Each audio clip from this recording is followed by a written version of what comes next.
Take a little trip with me, I'm gonna take you home. Take a little history Take a little down this lane of memories. down this lane. So let's raise another glass for the glorious past and the friends we have become. Yeah, yeah, 'cause little did we know the good times come and go, but the best is yet to come.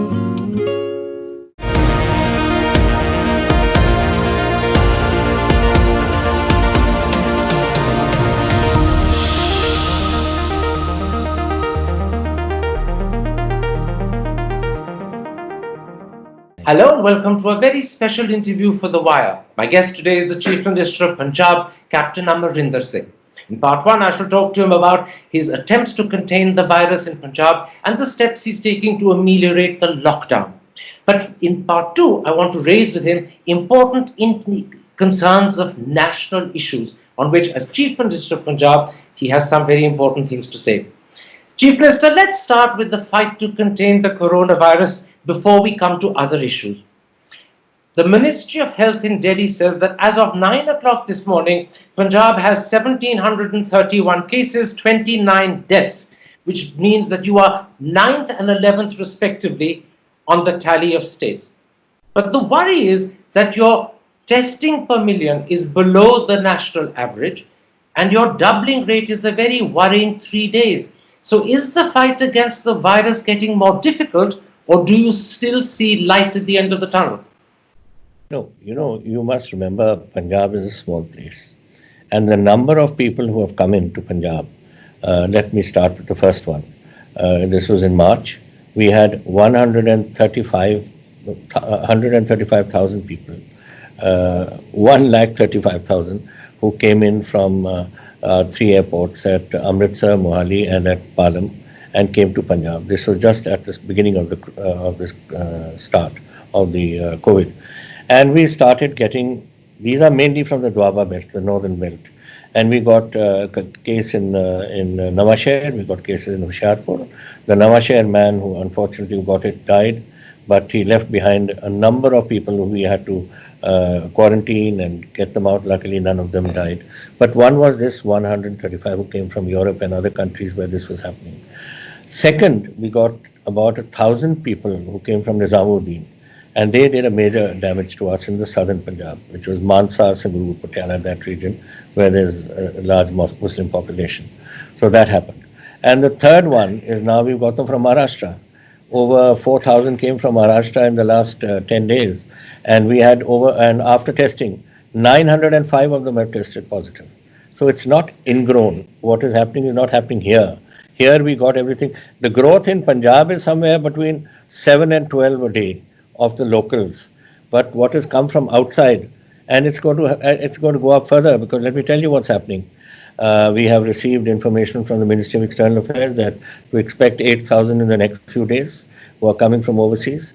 There are 9,000 people from the other states of the country who want to come into Punjab over the next few days. And we expect that overseas and people coming from Punjab will be over 40,000 in the next month or so. So there you are. They come, they are checked. Some of them immediately, in fact, all of them are put into home quarantine. Some are negative in their initial tests, but after a week or so, they turn positive. So these are the things that are adding to our problems because of these people coming from overseas and other states of the country. Here, we were pretty good when we were the lowest, in fact, when it started off. And it's just this influx which has brought it up. In which case, let me ask you this, Chief Minister. At the moment, according to the Health Ministry, you have 3 red districts, 4 green and 15 orange. A new color mapping is going to happen in the next day or two. With this influx of outsiders coming in and with the impact of Nanded in particular, are you worried that some of your oranges could turn red and some of your greens could turn orange? Firstly, I don't agree with this, the policy of red, green, and yellow and orange. I'll tell you why. I'll tell you, take Patiala. You've got a pin there saying this is a red district, Patiala. But Patiala town has a little bit of COVID, and so does Rajpura town. But the other 3 towns of Patiala, Naba, Samana, and Shotrana do not have even one case. Why do you include them in this? The reason is because they don't know the ground realities of the state, which only the states know. And somebody sitting in Delhi is deciding all this, some joint secretary in some office, as to what is it. He only knows Patiala. He doesn't know that Patiala has major towns in it, and many towns are not covered by this. So that is the sort of why we are going in that way. But as far as orange turning to green or green turning to orange or something going red, one cannot say. I do not know when these people come, how many people are going to be infected. I've told any Punjabi who wishes to come, it's his home, he can come. But taking care of them is my job. And we are trying to make sure that all of them go through quarantine. If they don't have it, they will go to quarantine. If they've got it, they go to isolation wards. That is what we are trying to do. You said two very important things that Chief Minister. Have you made clear to the Prime Minister that you have serious problems with this color mapping? That joint secretaries sitting in Delhi who, as your example said, don't understand the ground realities of Patiala have still declared Patiala district a red zone. Have you communicated to the central government that you have serious problems with this? I have. I've written a letter. I've told them. And I've told them also that, it's not Patiala. I've only given an example. This is the whole of my state. Now take my. Do I know? I've been 50 years in politics. Do I know more or a joint secretary sitting in an office in Delhi? That's one. My entire cabinet is from the state. They know everything about their own areas, their own districts. All my officers, from the chief secretary downwards, are from Punjab. They know everything about us. How can a joint secretary there sitting and just dashing off notes and telling us what to do and all? We are the people who know. What the Prime Minister should be doing is telling us, your chief ministers, look after your states, and you want any help from me, ask for it. I'll help you. But that's not happening. They are just telling us what to do. And being a national disaster, we have to go by what the directives of the GOI are. Had it not been a national disaster, it would have been in our hands. But now every comma, every full stop is dictated by Delhi. The second thing you said is that you're expecting something like 40,000 people from outside coming to Punjab. These are returning Punjabis, whether from other parts of the country or whether from the Middle East. That suggests to me that you do believe that there will be further spikes in terms of cases and perhaps even more worrying doubling figures because new infections coming in.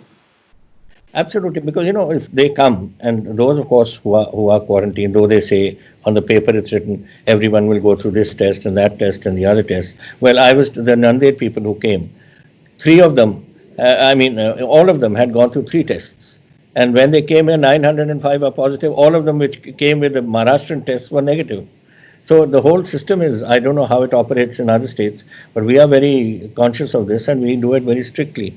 And this is what is happening here. Now I am worried that these 40,000 that are coming, how many of them, when they are tested, today you may be negative, but today you may have picked up the bug, which shows only between 5 and 7 days after. So at the airport, they may be negative. What happens when they come home? And they will go to we will of course, all these 40,000 incidentally will go for home quarantine, which will be looked after by unless they are positive, then they'll go to the hospitals, looked after by our medical teams, which go and visit them. But the important thing you're saying is that the sense of security that you're given when you're told that these people have been tested actually is false or at least misleading, because many of them, as the Nanded example proves, came allegedly completely free of the virus, and 900 out of 4,000 then developed it when they were in Punjab. Correct. In which case? Whether that or whether the tests were wrong. Or whether the tests were wrong, there's a possibility that the tests may have been wrong. Yes. That is an even more worrying possibility, because that suggests that the entire system is not predicated on a reliable test. Well, this is my fear, that these people are coming from, there are 88 countries which are wanting to send people back, people want to come from. Now, they may be in Gabon or some other place like that. And we've written to them that these sort of tests must be done and these certificates have to be carried. Now, I don't believe that a person in some obscure little place, country, somewhere in the world, will give a genuine report or his test will be genuine. And that is going to worry me. Maybe in Switzerland they'll do it, maybe in Germany they'll do it, maybe they'll do it in some other countries. But what about the little countries all over the world who are sending people, Indians coming back from there? That is the worry. In which case, given that you face the prospect of 40,000 people coming to your state, many of whom may have certificates to say they are free, but those could be misleading or false or unreliable, are you in favor of extending the lockdown beyond May the 17th? That, of course, will depend when so far, The 17th is just around the corner, actually, with just a few more days. So far, it's on the spike is there. We can't at the moment cut down on that thing. I think we'll have to take a call a couple of days before. I don't take that call. That call is taken by a team of senior doctors, which we have a team of 3 doctors, our Vice Chancellor of the Medical University, Dr. Talwar, who is head of the PGI, and also Dr. Rajesh Kumar, who is the head of the community medicine, which deals with COVID, of the PGI, who is retired. So that team, under a senior IS officer, they are the team that monitors on a day-to-day basis, and we'll take their advice. One, because before this, we had set up a 20-member team to go into all the aspects of how to get out of the lockdown. And one of the issues they suggested to us was opening it up for a few hours a day, which we are doing already. But they never mentioned there, they said you have to see how the situation develops. And that is what's going to happen. Let's see how it develops in the next few days. Are these spikes there because of people coming from overseas? Or are these spikes really literally developing here? If they are developing here, we have to maintain the social contacting and maybe have to extend it. But as I said, we'll have to wait for that medical report to come in. You're saying very clearly that you have to wait for the team and to give you its advice. Only then will the call be taken, and it'll be taken a lot closer to May the 17th. But would I be mistaken if I say I get the impression there is a reasonably good chance you may want to extend the lockdown, or at least not relax it as much as anywhere else, because you don't want to take the risk of either the 40,000 spreading infection or local spikes doing it? No, it's not a question of I don't want to take the risk. The question is you have to balance the issues involved. Now, my economy is in shambles. My industry, I have 252,000 industrial units in Punjab. And before we opened up a bit and industry was allowed, we were only 1.5% of those 252,000 units were working. I mean, less than 2,000 were working. How can a state function on that business? Now, since Government of India permitted industry to start, we have restarted, and my latest information is from Ludhiana, for instance, which has 95,000 units. 9,000 units have started up. So these sort of things we have to balance. But we'll have to now see as far as the health portion, because health is priority for me. Health, I can start up a factory, but I can't bring a Punjabi who's gone. I have to see his health first. And that Punjabi has to be, the doctors have to tell me how I can keep his health going.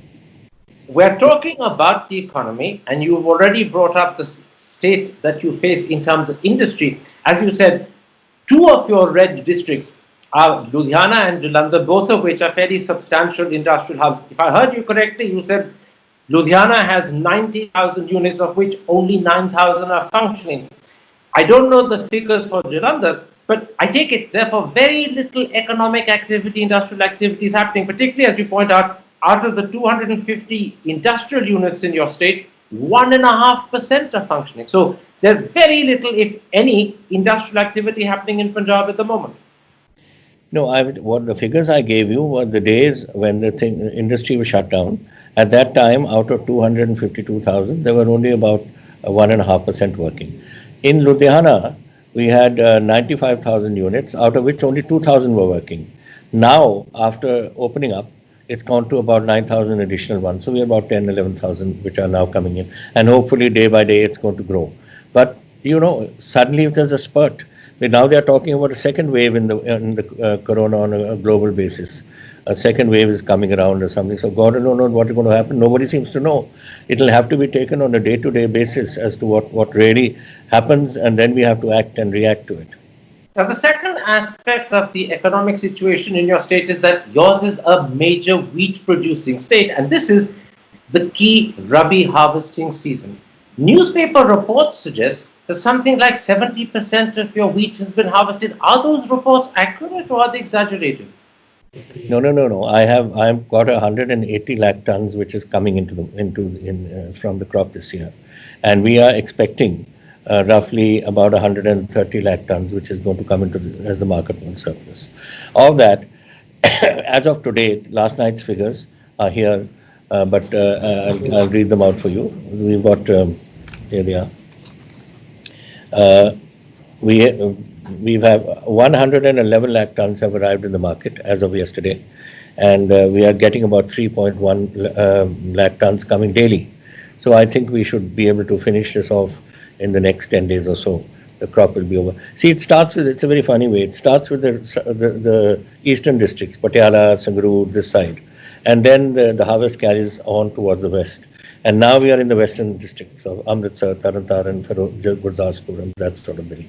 But this side is virtually finished, and we are going that way. So hopefully we reach that figure of which we are targeting. But that means 26,000 crores worth of money going into farmers' pockets, and that's a very good thing for us, because that will open up the consumer market and various other things which we require. If I understand you correctly, Chief Minister, you're saying two things there. One, that in fact the harvesting has happened fairly successfully and without any hindrance, and a very substantial part of the wheat crop has been harvested. And secondly, when you talked about the quantum that is coming in to towns for selling, I take it your mandis are also working pretty efficiently, that farmers are able to sell their produce, they are not storing it at home. No, they are storing. They are storing what normally they don't store like that. It's only what they require for their own consumption. And that is 180 lakh tons is what the total production is, and 130 we are likely to get into the market. So 50 lakh tons is what they are storing for their own consumption, and that is the way it normally goes. And 130 lakh tons goes into the food corporations, go down and all. We produce about 40% of India's wheat. So this is the 40% that's going there. And where we have the crop has been good. We've had some bad days also in between, some thunderstorms and various other things, but by and large, as predicted, it's going to about 130. You have therefore no problem as far as the Rabi harvesting is concerned. Let me look a little further down the road towards the Kharif crop. On the 4th of this month, you wrote to Amit Shah, the Home Minister, asking for special trains to transport some 6.4 lakh migrants who want to go home. Now, migrants, if they want to go home, have a right to go home. But the problem is, in their absence, you could have terrible problems with Kharif planting when paddy is a major crop and it's critically dependent upon labor. Are you worried about that at that moment of Kharif transplanting of paddy, you might be critically short of labor? Well, let me tell you this, that we have our own labor, we have our below poverty line people who go in for this also. But let me add something on to what you are saying, is that we have 13 lakh migrant laborers in the state we've had, and out of which 10 lakh opted to go home, and we were arranging the trains for them. And now out of those out of that 10 lakhs, 35% who were sent. What we did was we used to on the SMS send them a message, you are on this train, you reported so and so time. 35% opted out. They didn't want to go home. So you have 30 lakhs plus 35% of this, that's nearly roughly 50% of the labor that wanted to go home hasn't gone home. Reason being that they've seen the industry opening and they see that paddy harvest is coming. So they're staying back for that. Oh, this is good news. So in fact, that concern that you had on the 4th, which is a good 5 days ago, that 6.4 lakh migrants want to go back, that has substantially reduced. And as you said, 30% of 10 lakh now actually are quite happy to stay on. They see a future for themselves. They see jobs ahead. Yeah, that's it. The problem, however, is that you have a very dire situation in terms of your state finances. You said this a couple of days ago, that in April, revenue had fallen by 88%. And I imagine the situation could get worse because remittances that you normally receive, they don't come to you, but they go to families from the Middle East will also come down. And so the spending capacity of people in your state will come down. How dire a financial situation does Punjab face? Well, this is happening. I mean, you won't be getting your money from the Punjabi settlers abroad who send it home regularly to their families if they are coming back. But they know, having said this, I don't know whether it's all the Punjabis who are coming back, because in the last 1 month, the British embassy, the High Commission, has taken 18,000 Punjabis from Amritsar airport back to England who wanted to go there. So the British arranged aircraft, the British government, and taken them back there. So some are coming and some have gone back. So I hope they neutralize each other and we don't have any problem on that score. But that is, yes, a worry. But one is, of course, of these remittances that are coming. But then what is worse is that we are not getting our money which is due from the government of India. Now GST, I haven't got my GST for 4 months. If I don't get that, then I wrote to them umpteens of times, allowed me to open the liquor vins, because the second source of revenue for me is liquor. And I have got 6,200 crores coming from liquor in a year. Now they have allowed that, but why did they stop it? I mean, it's pointless. They stop something, then that's what I'm telling you. They are not going by what the states know are their problems. They are being told, we are being told all the time what to do. Now you stop it, and then 1 month later you open it. What's the purpose? Why did you stop it? I've lost each 6,200 divided by 12, and it's 500 crores a month I'm losing. So you're saying that stopping liquor was a mistake. The central government should never have done it. Mistake. Why aren't you giving my dues? Why aren't you giving my GST? Why aren't you giving my other dues? Why, these are sort of things, or when they add up to a lot. And you are not helping us in COVID in any case. We are not fighting in Punjab's battle, we are fighting India's battle. We are little states all over the place who are fighting the country's battle. Now, don't you think at this stage that we all require some funds to fight this battle with? I have to do testing. You already mentioned it. We don't have enough testing. We've got industry shut down. They need some assistance. I told the industry, I said, don't let your labor go. Feed them, look after them, house them, and keep them, because you'll need them in due course. Many of them did this. Now they need to start up money also. So all these things are there, but we have, till today, they may say what they want. We have not got even a rupee of help for this COVID fight. As you said, you have an 88% shortfall in revenue in April. I know one of the reasons that you're suffering is that for 4 months you haven't been paid your GST dues. But have you also asked the government for permission to increase the state's borrowing? West Bengal wanted their borrowing raised from 3% to 5%. Have you made similar requests? And what response have you got? No, nothing. We haven't been told yet. We said that we should raise the borrowing from 3% of GSDP to 4% and give us 1% increase for borrowing. They have not agreed on that also. We haven't had a yes on that. But talking about that 88%, figures are 3,600 crores is our due, which we normally get every time, when we are only getting 400 crores. So that's what it turns into in terms of money. What you're saying to me, Chief Minister, is that even though you face a dire situation where 88% of your revenue in April simply didn't come, all the suggestions you're making to the central government to pay your GST dues, which have been owing for 4 months, or to increase your borrowing from 3 to 4%, you've had no response at all to any of these requests. No, there are things that they allow, but not financial things. There are other issues like open your liquor, open your liquor, which you had shut down, or some other issue like that, open your industry. But nothing which is cash in hand, so I can go and buy medicine, injections or testing kits or something like that for people. That I don't, you know how much testing we are doing?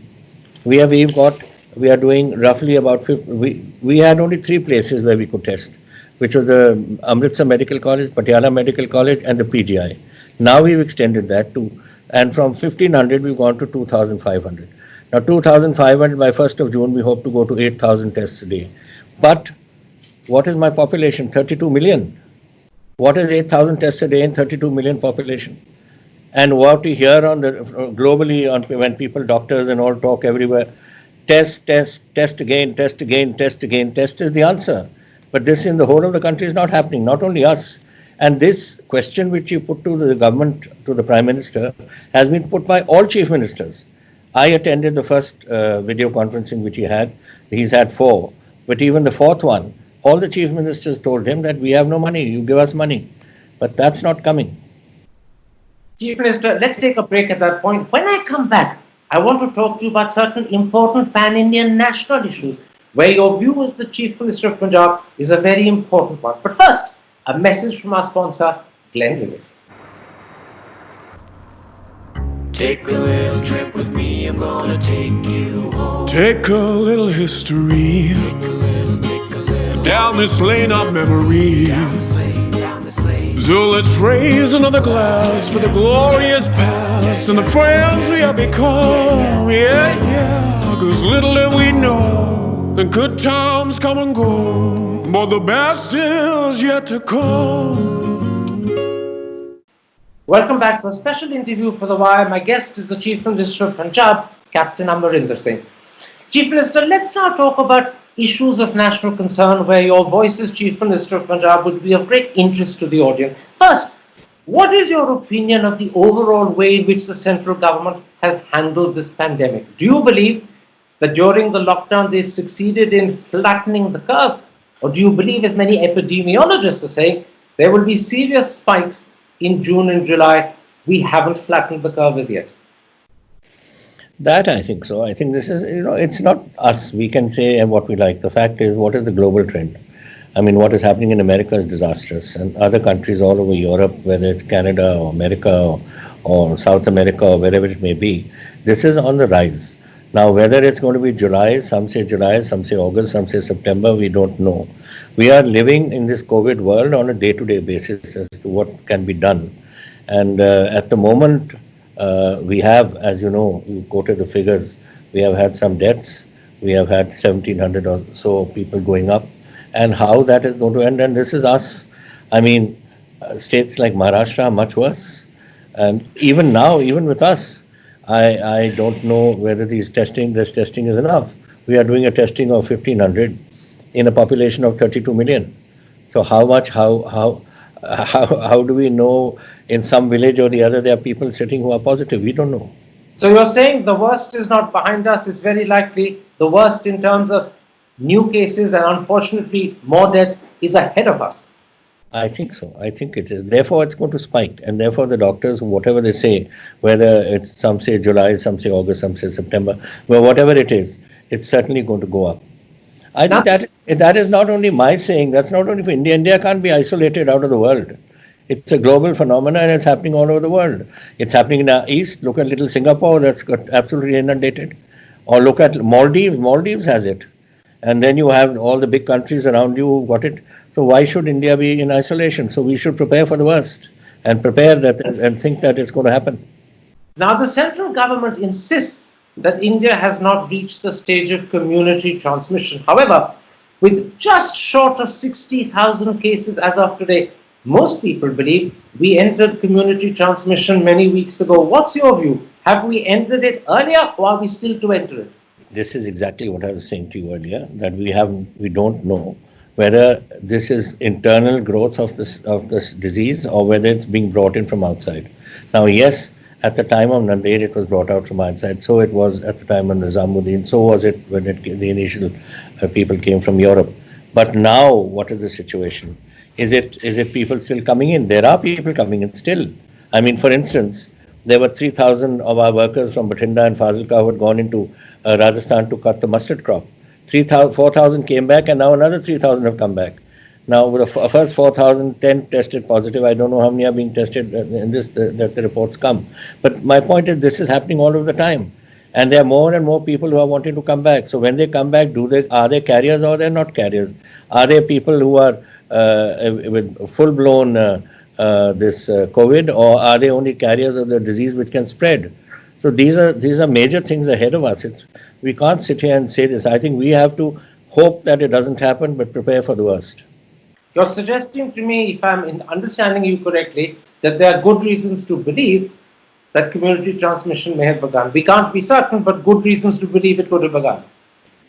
Yes, I was reading a report also yesterday, written by some private doctors association which deals with COVID, in which they said that we have entered the third phase. So let us see whether they're correct or whether it's not correct. I can't tell. Let me move to something else, Chief Minister. What is the sort of coordination between the central government and state governments, both in terms of handling the pandemic and in terms of exiting the lockdown? Mr. Modi speaks a lot about cooperative federalism. Is he practicing what he preaches? Well, look, whenever we've written to the Prime Minister, he has taken a decision and sent it down, but the ministers and all have to back him up and do these sort of things. But as far as this issue of this pandemic is concerned, it was left to us. I'll tell you what I've done. I put up a 20-man committee of very eminent people, both industrialists, former administrators, and doctors and all that sort of thing, and to ask them to prepare a document for me as to how Punjab can exit from this lockdown. And I've received that. And we're going according to that, like this opening up of for 5 hours or 6 hours a day and all. Because they were saying that, sitting for 40 days in a room, the entire family in a tiny room, it has a psychological impact on the people and particularly the younger ones. So these things have to be done. So we are going according to that. So on lockdown issues, dates he has chosen. In fact, we were the ones who ordered a lockdown before the central government had done it. Kerala did the first, we did the second. And I was the first to do the curfew because I found that the Punjabis were not taking the lockdown seriously. So we had to enforce curfew to ensure that 144 was in place and people would stay at home. That is what we did. So they don't interfere in what we do in the lockdown, other than the fact that the Ministry of Home keeps sending advisories, all the time sending us advisories. And being a national disaster, every comma and full stop we have to accept. And therefore, I think that is where the government of India has gone wrong. They should have left it to the chief ministers who know their states better than them, and then just backed us up when we needed their support on any issue. One more thing, Chief Minister. On the 7th, which is 2 days ago, you wrote to the Prime Minister to clearly articulate an exit strategy which defines the path of economic survival. What are the sort of things you're hoping will be part of that exit strategy? Basically, industry has to work. So industry needs assistance. Industry needs to put off its borrowings and all. They should give them time. Instead of starting charging penal interest, they should give them another 6 months. For these sort of things, they should tell the Reserve Bank to do this, or the Ministry of Finance should take this issue up. That's one of them, to get industry moving. Because industry, if it doesn't produce, I can't get GST. If I don't get GST, I have no money. It comes to it's that sort of a circle that's developing. So whatever they are doing is, we have said that you please kindly ask your ministries to, in their individual capacities, to do what Punjab is asking to do. And not only Punjab, or other states are asking us to do. And that is the way, that's what we wanted the Prime Minister to do. Now, Chief Minister, we're coming to the end of this interview. Let me ask you just a couple of questions about your party, Congress. Is it a handicap or disadvantage that at a time of national crisis, you don't have a full-time president, and Sonia Gandhi is fulfilling that role, which she has been doing for the last 8-9 months, in an interim capacity? Is that a disadvantage for you? Well, the point of the matter is this is something that, of course, the party has to decide. But as far as I'm concerned, Mrs. Gandhi is doing a great job. I have been a president in Punjab ever since she took over as president of the Congress party. She came in, and the following year she brought me in as president. So I have been associated with her for so long. She's an excellent manager, and it's excellent from that angle. Now, what the party decides, whether they want to change, I know she's also getting a bit tired. I mean, we are all getting on, and she may want somebody, may want Rahul to take over. I think Rahul would also make a good president. I don't know why people seem to always think that. You hear all sorts of remarks. The fact of the matter is, if you sit with him, I'm sure you must have sat with him, I've sat with him on various issues and discuss. He goes in depth into these issues, and he talks sense. And I think that is exactly what you want. And then don't forget, 70% of India is under the age of 40. And why shouldn't a young person come up? So while Mrs. Gandhi is there, she's doing a great job. If she wants to hand over the baton, then let her hand over the baton. We will support both. I will support Mrs. Gandhi, and I will support, because Mrs. Gandhi and I have worked together now for how many years is it? I think 10 years or more. And I've seen her working. She's excellent. And Rahul I worked with for a short while. I find him very good too. I was the first to say that you shouldn't quit. I was in that Congress working committee meeting where I said, nothing doing, no, you shouldn't quit. You must stay on. We all lose battles. I lost my first 2 elections. So what? I didn't give up. I just carried on. I want to ask you, you said a moment ago that Rahul would make a very good president. Yeah. Doubters say that can a man who's led the party to 2 resounding consecutive electoral defeats be the person to revive it? Are you not hoping against hope if you keep sticking with Rahul Gandhi as president? Well, Karan, I lost my first 2 elections. I've just told you, but I'm Chief Minister of Punjab today. I was Chief Minister of Punjab once before. I've been a minister in 85, 86. I've been a chief minister from 2002 to 2007. Now from 17 on to whatever it is, 22. So these things happen. In politics, it's always an up and down game. I mean, Churchill led England to victory and he was defeated in the next election. These are things that happen. My last question about Rahul Gandhi. What do you make of the conversations he's having with Abhijit Banerjee and Raghuram Rajan? Usually in a democracy, people who aspire to be Prime Minister are people who give solutions to the country at a time of crisis. But in these conversations, Rahul is asking the questions, someone else is giving the solutions. And people like T.N. Nainan point out that the traditional Guru-Shishya relationship has reversed to Rahul's disadvantage. No, I don't. I think somebody, whoever's talking, these are totally political games going on. Fact of the matter is, when you are in position, it may be anything, but you ask if you take, you should take. You are open to taking advice from people. You're not genius. I'm not born a genius.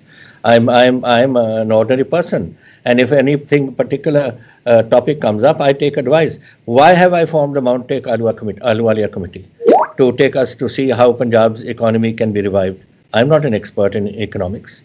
And similarly, why did I make a 20-member committee to see how we can be taken out of the lockdown? These are advices given to you. Now, what advice you choose to accept is up to you. And similar is the case with Rahul. Why can't he ask these people, these experts of the world, as to what should happen? And then he should, whatever he decides out of that, he can draw whatever he wants out of it. All right, Chief Minister, that's a very clear answer. Thank you very much for this interview. Thank you very much for speaking so fully and candidly. Take care. Stay safe. And take care of yourself. Thank you. To receive instant updates on all videos from The Wire, click the subscribe button and hit the bell icon. Pay to support independent journalism. Click the link in the description and choose the amount you want to pay.